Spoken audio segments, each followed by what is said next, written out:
সেদিনকার ডেকোরেশনটা দুর্ধর্ষ হয়েছে, কিন্তু 24 ঘন্টা ছোটবেলা থেকে যেখানে বড় হয়েছে সেই জায়গাটাকে যদি আরো সুন্দর রূপে সাজিয়ে তুলি ওর সামনে, এটাই তাহলে ফাইনাল করছি তোমার কাছে। কিন্তু তুমি আমাকে বলো, আজকে এখন অর্ডার দিলে কালকে তুমি আমাকে লাগিয়ে দিতে পারবে?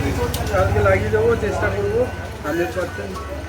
আমি মেকআপ আর্টিস্ট মধুমিতা ব্যানার্জি দাস পৌঁছে গেলাম উন্নয়নী স্কুলের সামনের ডোর শপের দোকানে এবং গিয়ে পছন্দ করে ফেললাম মনের মতন ডোর। কোনটা সিলেক্ট করলাম সেটা কিন্তু তোমাদের সাথে শেয়ার করব এবং দাদাকে বলে এলাম, কিন্তু দাদা কাল সকালেই কিন্তু ফিটিংস করে দেবেন।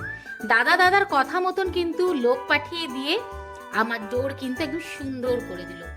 এই যে দেখতেই পাচ্ছ, পুরনো 12 বছরের পুরনো ডোর চলে যাচ্ছে এবং নতুন চলে আসছে। কেন এত কিছু চেঞ্জ করছি, কার জন্যই বা করছি, কি কারণে করছি, সেই সব কিছু জানাবো বলেই তো তোমাদের সাথে ভিডিওগুলো শেয়ার করছি। সেটা দেখতে কিন্তু মধুমিতাস মেকওভারে চোখ রাখতে হবে। বলো তাহলে, দেয়ালের ওয়ালের কালারের সাথে দরজা বা ডোর কতটা সুন্দর করলাম, ভালো না? কেমন লাগলো জানিও।